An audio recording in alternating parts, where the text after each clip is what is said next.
কি এবার পাহাড়, সমুদ্র না জঙ্গল, ঘোরার মজা দ্বিগুণ হবে যদি থাকে মুখরোচক, আপনাদের সব সময় সফরসঙ্গী। মুখরোচক আপনাদের ভালোবাসায় জড়িয়ে 75 বছর পেরিয়ে। তাহলে কি জট কাটতে চলেছে? এবার কিন্তু দেবের উদ্যোগে সেরকমই হলো, অর্থাৎ ডিরেক্টর্স গিল্ড তুলে নিল ফেডারেশনের বিরুদ্ধে সমস্ত মামলা। এবার কিন্তু বল ফেডারেশনের সভাপতি স্বরূপ বিশ্বাসের কোর্টে। আজ দেব তার সোশ্যাল মিডিয়ায় জানালেন তার অনুরোধে পরিচালকরা এক হাত বাড়িয়েছেন এবং উল্টো দিক থেকে ফেডারেশন হাত বাড়ায় কিনা সেটাই কিন্তু আপাতত দেখার। দেব তার সোশ্যাল মিডিয়া হ্যান্ডেলে লিখলেন, আমি আন্তরিকভাবে ধন্যবাদ জানাই ডিরেক্টর্স অ্যাসোসিয়েশন অফ ইস্টার্ন ইন্ডিয়াকে আমার উদ্বেগ প্রকাশের 72 ঘন্টার মধ্যেই দ্রুত সাড়া দিয়ে এবং কম্পিটিশন কমিশন অফ ইন্ডিয়ার কাছে দায়ের করা মামলাটি প্রত্যাহার করার জন্য। এই উদ্যোগ আমাকে অত্যন্ত আনন্দ দিয়েছে, শুধু একজন ব্যক্তি হিসেবে নয়, আমাদের চলচ্চিত্র পরিবারের একজন সদস্য হিসেবেও। সিনেমা মূলত সহযোগিতা, পারস্পরিক বোঝাপড়া এবং একে অপরের কাজের প্রতি সম্মানের ওপরেই দাঁড়িয়ে থাকে। আমি সত্যি বিশ্বাস করি এই মুহূর্তে আমাদের ইন্ডাস্ট্রির সবথেকে বড় প্রয়োজন হলো শান্তিপূর্ণ সহাবস্থান, যেখানে মতভেদগুলো আলোচনা এবং পারস্পরিক শ্রদ্ধার মাধ্যমে সমাধান করা যায়। আমি আশা করি এই ঘটনাই আমাদের সবার জন্য আরও অন্তর্ভুক্তিমূলক ও প্রগতিশীল পরিবেশ গড়ে তোলার সূচনা হবে। চলুন অতি চরম পরিস্থিতি ছাড়া ব্যানের সংস্কৃতি থেকে দূরে সরে এসে বরং একটি আরও শক্তিশালী ও ঐক্যবদ্ধ ইন্ডাস্ট্রি গড়ে তোলার দিকে এগিয়ে যায়, কৃতজ্ঞতা ও আগামীর প্রতি আশাবাদ জানিয়ে দেব। আর এই উদ্যোগের শুরু বেশ কিছুদিন আগে থেকেই। রঘু ডাকাতের রিলিজের সময় থেকেই অনির্বাণদের ব্যান নিয়ে সোচ্চার দেব। এর মাঝে কথাও বলেছিলেন অনির্বাণ, সুদেষ্ণা সহ পরিচালকদের সঙ্গে। আর এই ইস্যুতেই স্বরূপ বিশ্বাসের সঙ্গে সরাসরি লড়বেন এই সিদ্ধান্ত নিয়ে নেন এবং লড়াইটা শুরু করে দেন আর্টিস্ট ফোরামের ডাকা মিটিংয়েই। স্বরূপ বিশ্বাসের সামনেই তোলেন ডিরেক্টরদের ব্যানের প্রসঙ্গ। এগিয়ে আসেন প্রসেনজিৎ, বলেন আমি দেখছি। এখানেই শেষ নয়, মিটিং থেকে ফিরেই প্রসেনজিৎকে চাপে রাখতে সোশ্যাল মিডিয়ায় রীতিমতো স্টপওয়াচ চালিয়ে দেন দেব। কোনো সন্দেহ নেই রাহুল অরুণোদয় বন্দ্যোপাধ্যায়ের মৃত্যু এবং তারপর আর্টিস্ট টেকনিশিয়ানদের একজোট করতে প্রচণ্ড উদ্যোগী হয়েছেন প্রসেনজিৎ। ঠিক সেই আগের মতো চেনা বুম্বাদা কাছের অনেক অভিনেতার কাছেই প্রচণ্ড আবেগতাড়িত দেখিয়েছে তাঁকেও। আর্টিস্ট ফোরামের এখনও অবধি রাহুল ইস্যুতে যত ইতিবাচক পদক্ষেপ সবটাই সশরীরে নেতৃত্ব দিয়েছেন বুম্বা।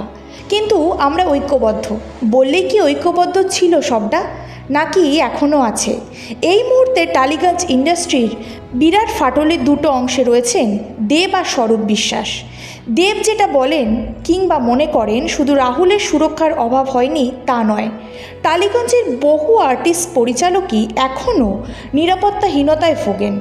যথারীতি একই প্রেস কনফারেন্সে বসে দেবের পাল্টা যুক্তি ছিল স্বরূপেরও। আমাদের যে ডাইরেক্টর, যে আর্টিস্টগুলোকে ব্যান করা হয়েছে, যেহেতু আর আমরা আর্টিস্ট ফোরাম বা ফেডারেশন নই, আমরা একটা ইন্ডাস্ট্রি, একটা ছাদ।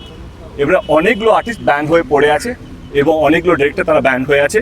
বুম্বাদা আমাকে 72 ঘন্টা টাইম দিয়েছে, 72 ঘন্টার মধ্যে তারা আবার ফিরবে, সেটাই বুম্বাদা আমাকে কথা দিয়েছে। এবং আমাদের যারা আর্টিস্ট যারা কাজ করতে পারছে, কারণ একটা রাহুল চলে যাওয়াতে আমরা বুঝতে পেরেছি কে শুধু চলে যাওয়া নয়, কাজ না করতে দেওয়াও একটা এমন একটা কষ্ট, সেইটা আমার মনে হয় যাদের কাজ নেই তারা বুঝতে পারবে। তো সেই সিদ্ধান্ত আজকে নেওয়া হলো যে যারা ব্যান আছে তাদেরকে 72 ঘন্টার মধ্যে বুম্বাদা কী করবে, স্বরূপের সাথে কী কথা বলবে, সেটা তাদের ডিসিশন। 72 ঘন্টার মধ্যে তাদের ব্যানটা তুলে নেওয়া হবে বলে আমাকে কনফার্মেশন দিয়েছে। আমাদের একজন অভিনেতা প্রশ্ন করেছেন, কিন্তু তার জ্ঞাতার্থে জানাই যে আমাদের টেকনিশিয়ানরা লাস্ট 1 বছর 3 মাস ধরে কোর্টে নিজেদের অধিকার রক্ষা করার জন্য লড়াই করছেন। তার উচিত ছিল 1 বছর আগে এসে এই বিষয়টি জানা। আমরা আমাদের কাজের অধিকার যাতে না পাই, যাতে কাজ করতে না পারি, ন্যূনতম কলাকুশলী দিতে না পারি, ন্যূনতম মজুরি না পাই, তার জন্য তারা কেস করেছিলেন। আমাদের ইন্ডাস্ট্রি যেসব সবাই সেটা জানেন এবং 1 বছর 10 দিনের মাথায় মহামান্য আদালত সেই কেসটিকে খারিজ করে দিয়েছেন। কিন্তু এখনো আমরা হাইকোর্টে একটি কেসের জন্য লড়াই করছি, that is condemned of court, তারা যে কেসটি করেছিলেন। আর দিল্লিতে সিসিআই এ জন্য লড়াই করছি। তাই হঠাৎ করে দেব যে প্রস্তাব করলেন 72 ঘন্টার মধ্যে উঠিয়ে দেবে, সেটা যদি আজ থেকে 1 বছর 3 মাস আগে এসে উনি বিষয়টি নিয়ে আলোচনা করতেন তাহলে ভালো লাগতো, টেকনিশিয়ানদের ভালো লাগতো যে শুধুমাত্র তিনি একজন আর্টিস্টকে নিয়ে ভাবছেন না, তিনি একজন কলা কুশলীদের নিয়েও ভাবছেন।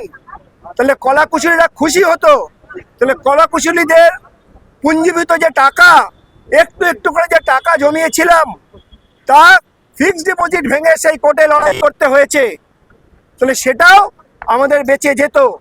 সমস্যাটা আজকের নয়, বেশ কিছুদিন ধরেই দেব বনাম সরবের প্রবল বিরোধ সবার সামনে এসেছে। সরবকে বাইপাস করে দেব টেকনিশিয়ানদের জন্য চালু করেছেন স্বাস্থ্যসাথী প্রকল্প। সরবের প্রবল সমর্থক প্রোডাকশন ম্যানেজার গ্রিল্ড আপাতত দেব ক্যাম্পে। দেবকে তাদের সংস্থার সদস্য পদও দিয়েছেন। তাই দেবের এই 72 ঘন্টার আলটিমেটাম প্রসেনজিতের জন্য যাইবার্তাই দিক তার চেয়ে অনেক বেশি সরব শিবিরের দিকে। আর 72 ঘন্টা ডেডলাইনের আরও একদিন আগেই আরও একটা মাস্টার স্ট্রোক দেবের। ডিরেক্টর্স অ্যাসোসিয়েশন অফ ইস্টার্ন ইন্ডিয়ার প্রেসিডেন্ট শৈবাল মিত্র এই দিন প্রসেনজিৎ চট্টোপাধ্যায়কেই চিঠি দিয়ে বলেন, কম্পিটিশন কমিশন অফ ইন্ডিয়ায় তাঁদের করা মামলা তুলে নিচ্ছেন। মানহানির অভিযোগে যে কয়েকটা মামলা আছে সেগুলোও তুলে নেওয়া হবে, কিন্তু তাঁদের উপর ব্যান তুলে নেওয়ার আশ্বাস দিতে হবে আগে। সুতরাং বল এখন প্রসেনজিতের কোর্টেও। সরব বিশ্বাসকে রাজি করিয়ে আবার টালিগঞ্জে ম্যাজিক দেখাতে পারেন কি না সেটাই দেখার অপেক্ষা।